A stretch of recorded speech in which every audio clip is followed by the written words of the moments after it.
Je m'appelle Nathan Delprete, je suis sur la dernière année de la promo de l'ESTIAM, donc 2021-2022. Et actuellement, donc, je suis chef de projet à la Banque de France. J'ai choisi le cursus métier industrie, puisque c'était celui qui permettait donc, de toujours voir tout ce qui est capteur, IoT, donc tout ce qui est objet connecté. Et en fait, avec ça, je pouvais essayer de voir quelles étaient les informations qu'on pouvait récolter avec ces objets connectés pour savoir ensuite comment les intégrer dans les applications que je pouvais développer par la suite. Alors les hackathons, on va pas dire que c'était facile, mais je pense que c'était très intéressant parce qu'en fait on allait voir beaucoup de sujets différents avec plusieurs thématiques qu'on devait intégrer, plusieurs technologies qu'on devait choisir. Et je trouve que c'est très intéressant parce qu'en fait on a seulement quelques jours pour développer un projet et ça nous permet de nous dépasser et de proposer quelque chose qu'on n'aurait pas forcément proposé en temps normal. À partir de la 3e année, puisqu'on commence à aller dans cette idée d'alternance, on est de plus en plus dans le monde du travail et on a de plus en plus envie de franchir le pas totalement. Voilà, c'est terminé, c'est fait.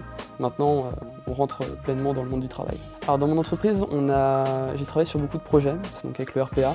C'est le but de cette technologie, donc automatiser des tâches qu'on effectue sur un ordinateur, donc imiter les actions d'un humain. Il y a plusieurs projets qui m'ont permis notamment de travailler avec plusieurs services différents. Et ça, j'ai trouvé ça très intéressant parce qu'on ne va pas forcément savoir avec qui on va rencontrer, si on va avoir plus ou moins de facilité, ce genre de choses. Dans 10 ans, j'espère que je serai toujours à la Banque de France.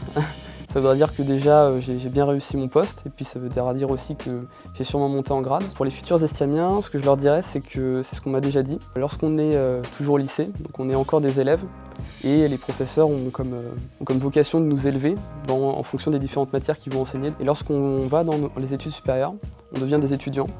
Et là, donc, les formateurs ont pour objectif de nous faire étudier, mais c'est à nous d'étudier de nous-mêmes si on veut approfondir un sujet. Donc à partir de ce moment-là, c'est surtout à nous d'aller chercher les informations qui nous intéressent et pas forcément se laisser porter par les professeurs qu'on peut avoir comme au lycée.